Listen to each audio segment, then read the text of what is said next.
everyone. I'm Greg Harris, and I'm the president and CEO of the Rock and Roll Hall of Fame and Museum, and I'm standing in the museum right now. You've all heard about Giving Tuesday. It's the day when we all support charities online. Well, we're doing it all week long, and we're calling this Rock Your Giving Week. So you can make change in this world by contributing to charities that you care about, and of course, we hope that one of them is the Rock and Roll Hall of Fame. As we look back on this year, we're all going to remember it. It's been a weird one. Let's face it, businesses have shut down. Some of us have stopped traveling. We've all come closer together. We've all listened to music even differently. Your loyalty and support during this year has been incredible. We're very grateful for that. We miss seeing you at the museum, but we felt your presence through the year as you watched the 2020 induction ceremony, you listened to our new Induction Vault podcast, and you joined your favorite artists for online programs here at the museum. We even did some virtual tours of our new exhibits, and we pushed out a lot of really cool digital content for everybody. You know, rock and roll connects all of us, and our mission here at the museum is really simple. We engage, we teach, and we inspire through the power of rock and roll. We're a national landmark, we're an important cultural institution, and we have a global audience. The Rock and Roll Hall of Fame recognizes that in this important moment for all of us, we have an important need to the public. We continue to provide you with great digital content that you can enjoy from your homes. It could be the millions of people that are watching our YouTube videos from our vaults. It could be the million-plus school children we reached through online educational content at rockhall.edu. And it might even be the parents that are sitting next to them, helping them with their homework at the kitchen table using Rock and Roll Hall of Fame resources. Your support is critical. It helps us deliver on all these programs. It helps us reach these teachers, these kids, these parents, and it helps connect all of us. We hope you enjoy this week. We're pushing out a bunch of special programs for this Rock Your Giving Week, and we want you to participate in them. There's special interviews, special lessons, special learning. And once you enjoy these programs, take a moment, think about what charities you want to support this week for Giving Tuesday, and please consider making the Rock and Roll Hall of Fame one of them. Your support allows us to do things this week, every day through the year, and continue our great mission to engage, teach, and inspire through the power of rock and roll. I thank you, and be well, be safe. Can't wait to see you again. Hey everyone, my name is Mandy Smith, and I have the honor of being the Director of Education here at the Rock and Roll Hall of Fame. Today, you're going to learn how to rock out on my favorite instrument, the drum kit, right here in our garage exhibit, where anyone can come and play rock and roll, even if they've never sat behind a kit, at a keyboard, or strapped on a guitar in their lives. So many killer drumming moments have happened in the garage since it opened in summer 2019. Like when Daryl McDaniels' drummer, Veronica Bellino, destroyed the original snare drum head on this kit at our grand opening. Or when Albert Bouchard of Blue Oyster Cult fame told me that this kit is just like ones he used to play in the 70s. But my favorite story started long before the garage opened. A local drummer, Mark Hurst, played this very kit in bands for 40+ years. When he passed away from a brain tumor, it wound up in the hands of my favorite local drum shop, Steeble Drums. When we needed a kit that evoked rock greats like John Bonham, a kit that would give drummers across the globe a special treat when they came to the garage, I knew just where to go. We knew this double bass Ludwig was the kit for us. Since we ended up with it, several of Mark's family members have stopped by to celebrate his legacy and to see drummers of all ages making magical moments at the Rock Hall. One of his buddies even commented on a drum forum, "Mark is surely smiling up in heaven." Now, I want to tell you a bit about our education programs that harness the power of rock and roll to help students learn. Lately, we've been focusing a lot of our time and attention on our online education platform, Rock Hall EDU, where teachers and parents can find free materials. Everything from lesson plans and videos to playlists and activities to use in any kind of learning environment. In-school, virtual, hybrid, homeschool, you name it. Our materials meet and exceed content standards in music, social studies, English, and STEAM, or science, technology, engineering, arts, and math. Our assets have reached about 800,000 students, and if you want your learners to take advantage of this Rock Hall exclusive content, sign up for your free account at rockhall.com/education. We also have on-site programs that normally reach around 20,000 students per year. For our Rock in the Schools program, K-12 teachers can bring their students to the Rock Hall, take an interdisciplinary class, and tour this world-class museum. Our Toddler Rock program is every bit as cute as the name sounds. 3 to 5-year-olds come to the museum every single week to learn pre-literacy, numeracy, motor, and social skills, all important to master for kindergarten and beyond. We see students from our local Cuyahoga Community College weekly for the only college rock history class that takes place at the Rock and Roll Hall of Fame. Most of our on-site programs and our online platform are free of cost, which means that any teacher can take advantage of them to use the power of rock and roll to engage their students. It also means that we need help from donors, members, and supporters to keep creating impactful experiences and content and make it available to all learners in Northeast Ohio and across the globe, particularly at a time when teachers and parents need our support more than ever. Let's get started with our drum lesson, using resources from our online platform, our education programs, and the garage. Here's a video you can find on Rock Hall EDU, where 2014 Rock Hall inductee Max Weinberg of Bruce Springsteen and the E Street Band introduces the role of the drummer, talks about why and how he started drumming, and gives the best tip for any new drummer: have fun. Plus, if you beat along, he'll get your arms warmed up for our lesson.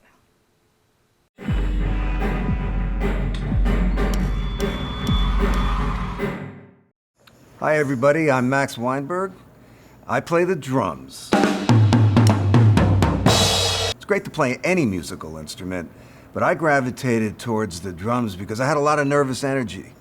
Some kids, when I was growing up in the 50s, gravitated towards sports, whether it's basketball or baseball, football. I used all my nervous energy to focus on playing the drums. It's hard to play an instrument, but the reward you get from working at it is worth everything in the world. The primary job of the drummer is to set the tempo and keep the tempo, because you don't want it to speed up and you don't want it to slow down. Steady tempo, help your bandmates, rock out. Well, I've played with Bruce Springsteen and the E Street Band since 1974. And I had played drums previously to meeting Bruce and the band for about 16 years. When I met them, I was 23 years old and been playing all sorts of jobs, everything you can imagine. And Bruce and the E Street Band put an ad in the newspaper. It said, "Wanted, drummer, no junior Ginger Bakers." Now, we're all fans of Ginger Baker from Cream, but that indicated to me that he didn't want a soloist, he wanted an accompanist, and that's what I did. So it was an open audition. I think something like 60 drummers went down, and I was somewhere around 54 or 5, and I was a very good improvisational drummer, and I took direction well. And I could immediately tell as soon as I played with Bruce that he was a great director, he was a great band leader, he showed you what to do. And that's the hardest thing to get in a band, is for everybody to push in the same direction. And it was clear that Bruce was the leader, and they were his songs obviously, but everybody was going forward with the energy and the inspiration that he provided. And I picked up on that right away, and I got the gig.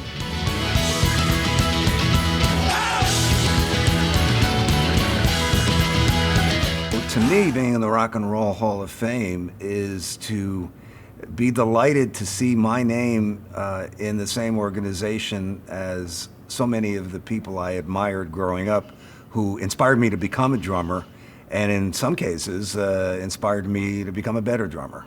So your first lesson on how to play the drums is simple. Have fun. Go crazy. Because that's the essence of rock drumming, is to just express yourself and have a lot of fun. There's a lot of technical things you have to learn how to do, and I recommend the use of a drum teacher or any teacher in music. But drumming is actually composed of 2 types of beats. single strokes, which are like this, and double strokes, which are like this.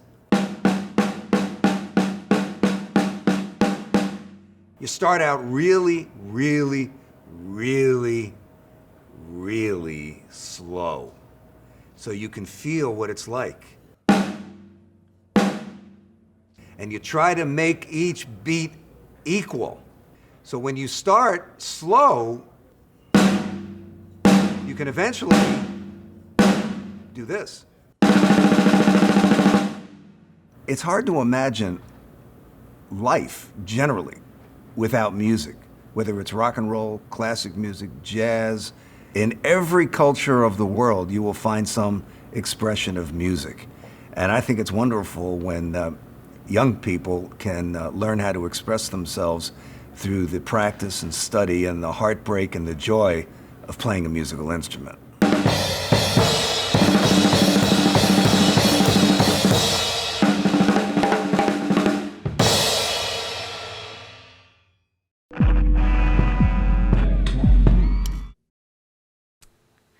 Next, let's check out a video of me teaching about the drums this semester in the college class, which is currently taught virtually. You'll learn all the different parts and pieces of a drum kit. Pay special attention to the snare, bass, and hi-hat. Those are the ones you'll need in a minute. So let's go through the different components of the drum set, because you'll see in front of me a whole array of sort of gadgets and gizmos. The drum set is called a drum set because there are a lot of drums on it, of course. A drum really is pretty simple. It's just some kind of hard sort of wood shell, and then there is a plastic mylar head stretched out that you can hit. Let's go through the different kinds of drums and sort of what they do. On the floor, on this kit, which is way bigger than most kits, by the way, you'll see a couple different bass drums. They're those big mother drums, you know, on the ground. And you actually play those with your feet. So I have pedals over here where I can play those bass drums. And there's a beater that kind of beats against the drum head as I hit the pedal. Now, bass, of course, means low. And so the bass drum has like the lowest pitch of all of the instruments. Another super important drum is the one right in front of my body. It may be the most important drum on the entire drum set. It's called the snare drum. Sounds kind of like this.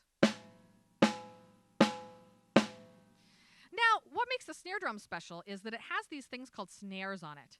And they're basically these little metal wires that are attached to the bottom of the drum, where if you turn them on, it gives it this sort of military feel. But you can actually flick a lever, and it makes those wires not touch. And then it does not sound like a military drum anymore. The other drums that you see on this drum set are all the same kind of drums, but they're different sizes. So they're called toms or tom-toms. Some of them are mounted on top of the bass drums, like these three. Some of them are sitting on the floor, and so those are called floor toms.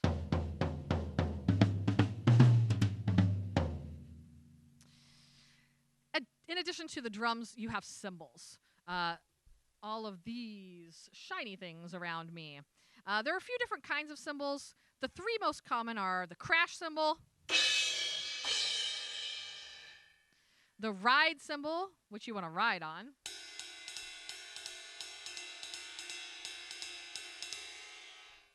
and then the hi-hat cymbal, which is actually two different cymbals. A top hi-hat and a bottom hi-hat. What I love about the hi-hat is, just like the bass drum, it also has a pedal attached to it. And if I stamp down on that pedal, the cymbals click together. But then, of course, since it's a hi-hat, the older version of it was a low boy, and it was down on the ground, so you could only play it with your foot. But once it became raised up and it's the hi-hat, you can also play it with your drumsticks. You can play it when it's open, when it's closed, or anywhere in between, really.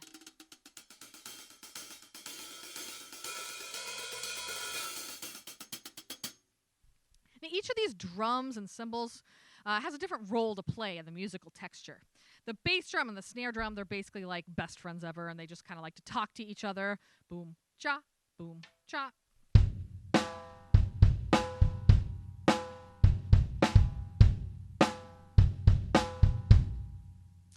Now you'll notice a lot of times in rock that there's a big emphasis when the snare drum is hitting.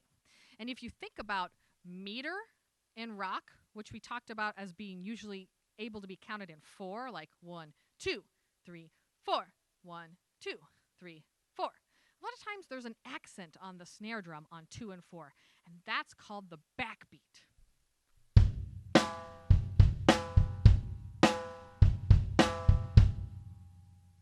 Chuck Berry even sang about it, right? It's got a backbeat, you can't lose it. Let's use that as sort of the basis of our, what we'll call a standard backbeat pattern, and let's sort of build on top of it. So oftentimes there's that conversation going on between the bass drum and the snare drum. The bass drum is hitting on or around beats 1 and 3, snare drum on 2 and 4. Then there's usually some kind of timekeeping that's going on over top of that. It might be on the hi-hat.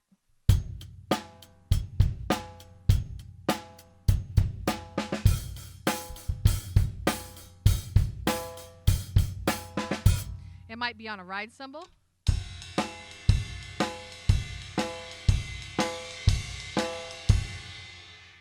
Or if you're Brad Wilk of Rage Against the Machine, it's probably on a crash cymbal.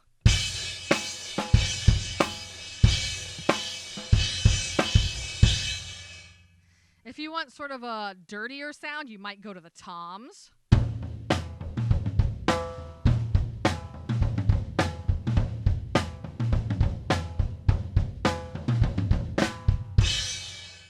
But usually it's those 3 components in a backbeat pattern. It's the bass drum, the snare drum, they're in combination with each other, and then there's something going on over top. So those are sort of the different components, parts, and pieces of a drum set. Of course, sometimes drummers will add other gadgets and gizmos. I like the cowbell myself. But that's your basic drum set. Now it's time to rock. Let's turn to a few minutes of a video that visitors see when they come into the garage to learn to rock out on the drums. If you don't have a drum set at home, obviously you need to go to your local drum shop sometime and buy one. But until then, you can use what you have at home. For the simplest version, tap your right foot on the ground for the bass drum, pat your left hand on your lap for a snare drum, and put something high in front of you, like a table or a chair, to tap your right hand on for the hi-hat.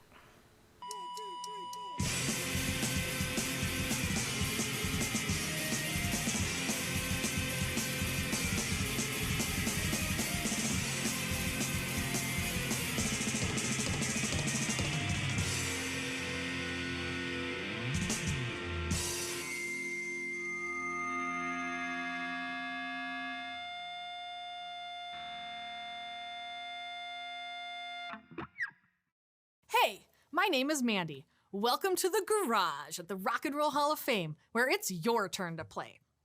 A drummer can use a ton of common patterns while laying down the groove and getting people to move.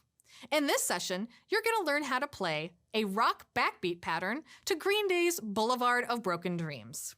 At any time, you can skip forward or back a chapter.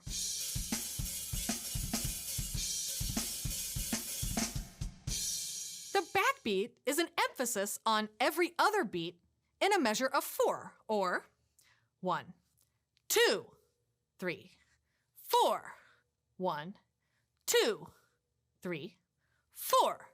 Most often played by the snare drum with the drummer's left hand. Give it a try.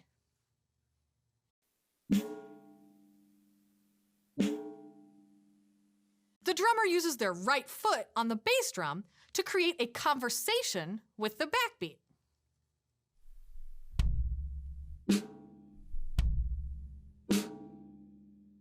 With their right hand, the drummer keeps time throughout the pattern on the hi-hat.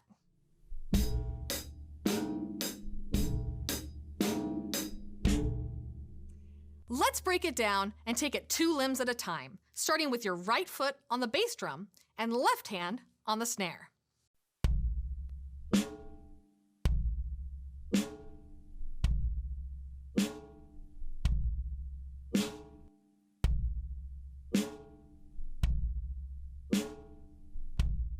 Keep the bass drum going, but forget about your left hand for a minute.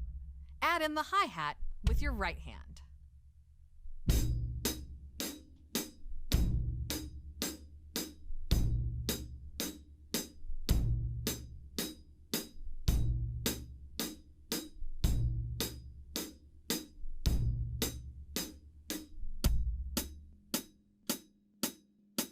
Continue keeping time on the hi-hat, but stop playing the bass drum. Add in the left hand on the snare.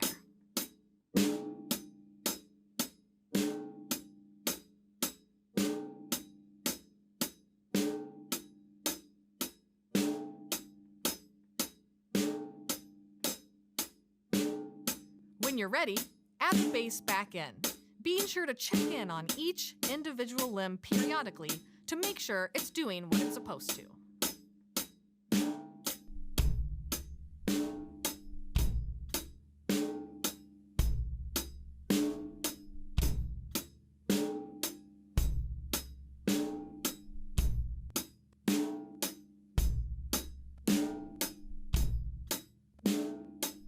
To get the exact pattern from Boulevard of Broken Dreams, add in an extra bass drum hit every other time.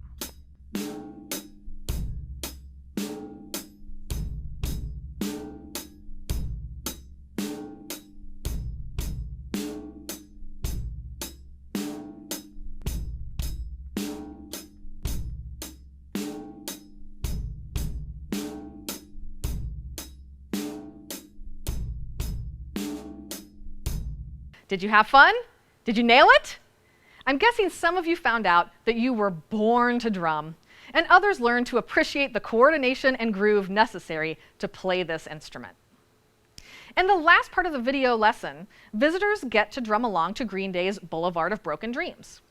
But really, you just learned the core basic pattern on which all rock drumming is built. It's featured in too many rock songs to count.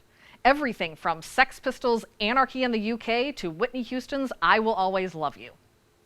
If you want to continue learning to drum, I recommend buying a pair of drumsticks, a practice pad, or a full drum kit, and drumming along to AC/DC records. One of the biggest impacts this interactive space has on the visitor is how it makes the rest of the museum come to life. So they hold the wooden sticks in their hands, beat the life out of a drum set, and feel the awesome power that their body can generate with that instrument, maybe for the first time ever. Then when they venture out into the museum to see Questlove's kit that has different finishes going all around the drums and panels, or Keith Moon's pictures of Lily drum set that he literally exploded on the Smothers Brothers show, or Toby Vale's tom, part of her kit she used to inspire women and girls to pick up a pair of sticks during the 90s Riot Girl movement. Those drums now mean more to them because they've had the physical, visceral experience of playing drums in the garage. We just got an exciting new drum added to our collection, a Ginger Baker spare snare drum that accompanied one of his Ludwig Vistalite kits. Now, the Vistalite line is one of the most popular kits that are not made of wood. Their shells are acrylic. I think Ginger Baker liked them because he actually handmade his first drum kit. Often, manufacturers use pizza ovens to heat up the shells so that they can be shaped. But for Baker's first ever kit, he burned his hand heating up a material called perspex on his stove. Ludwig Vistalites were very popular in the 70s, played by drummers like The Who's Keith Moon, Karen Carpenter, Johnny Jackson of the Jackson 5, and Led Zeppelin's John Bonham. You can see Baker showing off his Vistalite in this magazine advertisement. The drum is gorgeous, with two-toned, fire-colored, diagonal acrylic panels that form the shell. You can see the blue and olive Ludwig badge, one of the badges they used during the 70s and 80s, the heyday of big, loud drums. That same badge appears on our kit right here in the garage. Our mission is to engage, teach, and inspire through the power of rock and roll. That power comes to life here in the garage, where a pretty amazing group of students came in weekly last school year. They didn't have access to instruments at home, so they came here, learned to play instruments, practiced, and formed a garage band. If you enjoyed the drum lesson or any of the killer stories you heard about Rock Hall education in the garage, please consider supporting through making a donation, becoming a member, visiting to check out Rockstar's drum kits, or shopping for drumsticks online. Your contribution will support a place where anyone can learn to rock and where students can learn all subjects through the power of music. And don't forget to check out our free online education materials on Rock Hall EDU at rockhall.com/education. Thank you so much. Keep practicing those drums, and long live rock. What I